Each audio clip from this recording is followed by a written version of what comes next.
Hey ladies,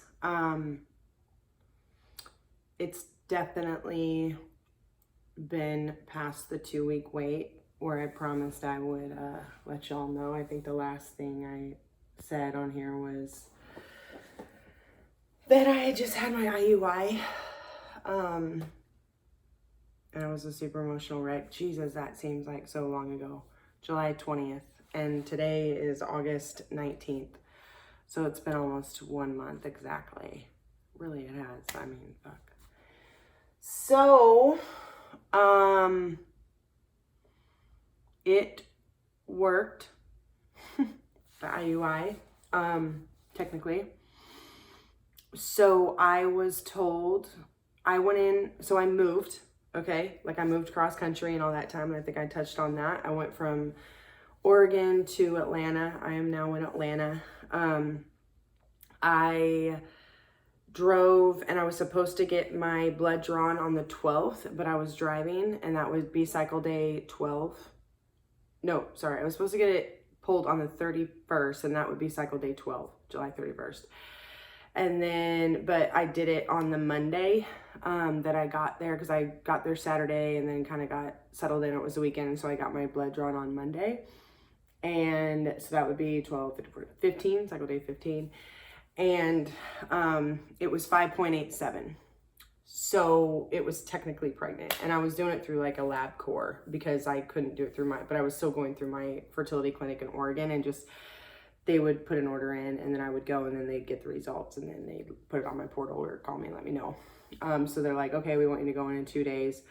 Most likely it's a chemical. I said, okay. So I went in and I went in on that Wednesday, so 2 days later, and it was 7. So not doubling. And they were like, yeah, it's definitely a chemical. So 2 days later was the 5th of August. And that is when I started bleeding, which I figured, they said, that's probably just your period. So I had a chemical pregnancy in November and the same kind of thing happened. I found out I was pregnant and then 2 days later, there was no HCG, so it had been a chemical. So, and that was with an ex of mine. And so that was like not planned, but so there was no HCG shot. It was not an IUI. Like any HCG in my system was from a pregnancy. So I had asked if this could still be the trigger, and they're like, no, this is definitely not the trigger. This is a pregnancy. So it's like, okay. So I figured that sucks, had my period. It was really weird. It was heavy, lasted 4 days, which is normal. And then I went to check if I was ovulating, or like, you check like the day after or 2 days after I started or stopped. So on the 10th of August, and it was a blaring positive, like a blaring LH positive. I was like, oh, fuck, and I never get rid of my pee. It's always in the cup before I flush it. I just wait till I have all the answers I need. So I took a pregnancy test just because LH can be like really high, whatever. And it was still positive. So I went in, I called my RE and I said, and they were like, okay, we'll do one more test. So I went in that day and my HCG was 17. So it had gone up. And I was like, what the hell? So then they wanted me to do it again. And so I did it another 2, maybe actually, I think it was more like 4 days later. And the lab messed up and they did positive or negative instead of like a number, and it came back positive.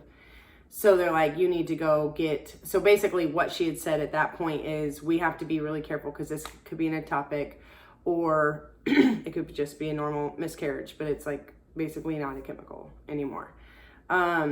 So even though the numbers are so low, I was like really wondering too. But anyway, so she said, in the case that it is that your numbers do go up, you need to get an ultrasound. So I would encourage you to get an OB, and you need to do that anyway. So, and I knew it because I was like new in Atlanta. So I got an OB, got blood drawn. No. yeah, when I got the OB appointment, I hadn't gotten a positive negative that the lab had messed up yet. I got that at like 2 hours after the OB appointment. So then I called them and said the lab had messed up. They said, come in tomorrow morning to our lab and we will order a test. So I was like, okay. So I went in there. That was Friday morning. This past Friday morning. Today is Wednesday. Got the test there. But because it's like an outside lab or it's an inside lab, but they don't get it till later. They're basically saying like, you can't get your test till Monday. You can't get your results. I was like, what the fuck? So, all the while everyone's screaming at me, like, if there's any pain at all, it could be an ectopic, so go in and this could be life threatening and you could lose a tube. And I'm like, but you can't get me some stupid blood results until Monday. Like, I was frustrated as hell. So, and it was my birthday on Friday. Happy 38th birthday to me. Anyway, so Saturday, I get some twinges of pain. I'm telling you, it wasn't that bad. But I was like, any reason to go into the emergency room to like actually figure out what the hell is going on with me. I wanted HCG levels, honestly. Like I wanted to know if it was going up, was going down, because my tests were getting darker. So I knew it was going up. Actually here. These are my tests. Golly, I don't know how to do this. And this is how they go. Okay, so this is obviously not as dark, getting darker, darker, darker. And I feel like it is going down, which could be encouraging. This was like, like what the hell? Okay, so, let me plug this back in because I don't have a lot of gas, I think. So, I go in the emergency room. They take my HCG. They give me an ultrasound. Ultrasound sees nothing, which was not surprising because you really can't see anything on an ultrasound until you're over 1,000 or 1,500 HCG. And my HCG came back as 104, which means it doubled consistently for 4 days, right? So now the doctor in the ER was like, I can't tell you this is not viable. I can't tell you it is viable. But it doesn't look like it's an ectopic. I mean, I don't see anything. Usually, even if you can't see anything like baby, like sac, but you'd be able to see some kind of mass like in a tube, and he didn't. So that was good. But he said, you need to follow up with your OB on Monday and get another blood draw. Cool. So I called first thing Monday morning. Sunday sucked, called out of work. And I have a new job here, so that sucked. But I went into my OB and they said there wasn't much they could do till they found out actually their test result came back as 52 or something like that. And then I went the next day to 104. So like it made sense that it was like doubling or almost doubling or whatever. So, anyway, what did I do? Oh, so I got my blood drawn on Monday, and Tuesday my test result, it came back and it was 154. Okay, so not doubling anymore. But they want me to go in one more time, which I'm going to go in today, and I'm going to see. Basically, there's 3 options. 1, if it doubles, I keep going in every 2 days. Like if it goes up to like 200 or above, or like 250 or above. Honestly, by this point, it should be like 400 or above. If like Saturday I was at 100, then Monday I should have been at 200, and then today I should be at 400 technically, but I'm only at 154, so I don't know. If it goes up enough sufficiently for them and for me, we'll keep on testing. More likely, if it goes up only a little bit, like if it was 154, now it's only 168, then we have to talk about a DNC. And I would have a DNC probably, I would choose to have a DNC as quickly as possible. I don't want to take the methotrexate because that is like chemo basically, and it'll mess you up for a few cycles, and I just don't got time for that. If it goes down, which I'm hoping because my test is showing that it's like fading a little bit, but pee can be diluted in different ways, so you never know.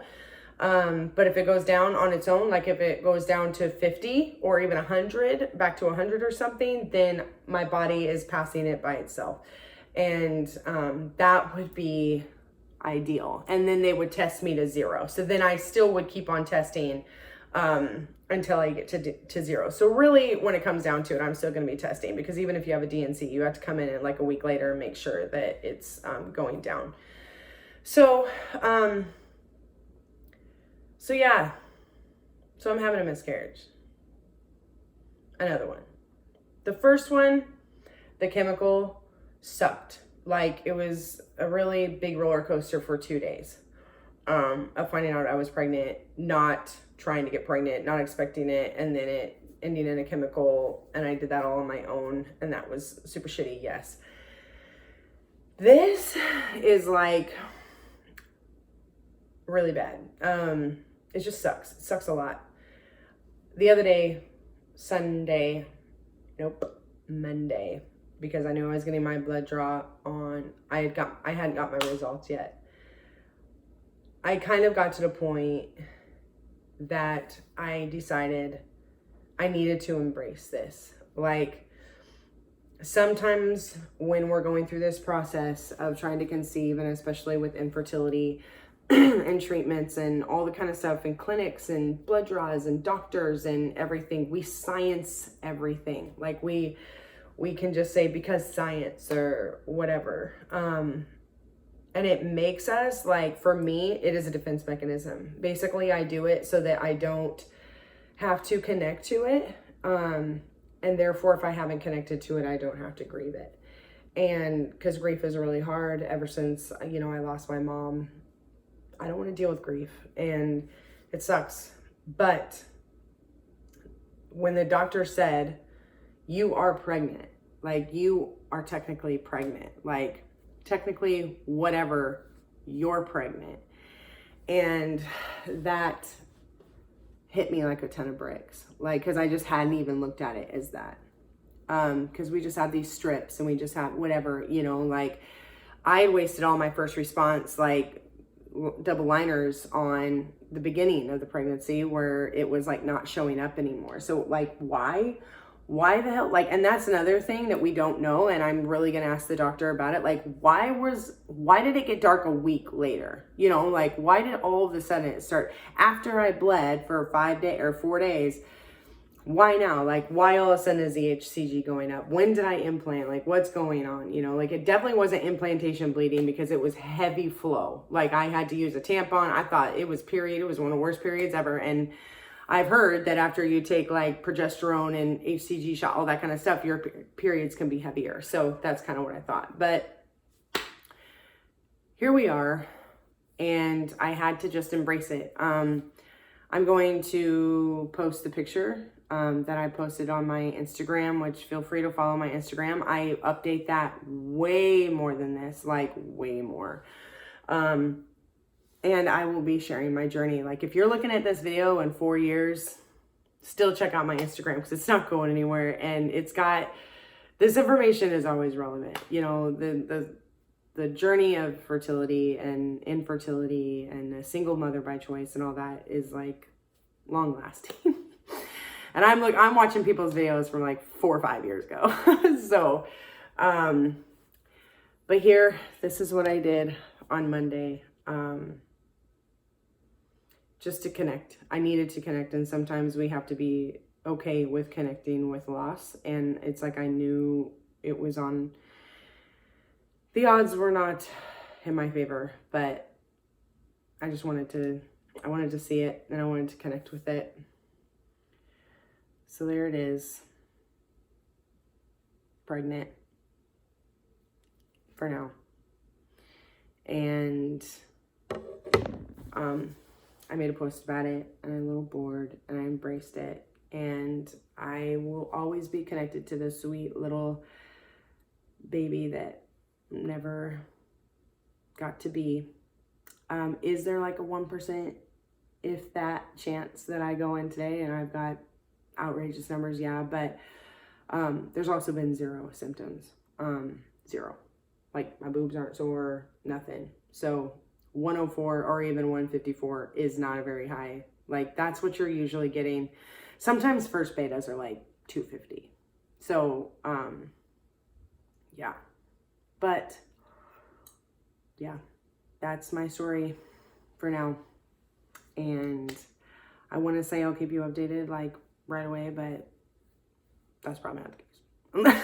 Unless, but I will be updating here. It just, I don't know when the next time will be. But my Instagram, I'm all about that. So I love you, ladies. If you're going through this, hit me up. Let me know. Low HCG rises, low HCG levels. Like, I'm going to tag everything, because I'm telling you, anything that I've Googled, I'm going to tag on here because I needed the help. So even though this is fucking 16 minutes long of rambling, basically. All right.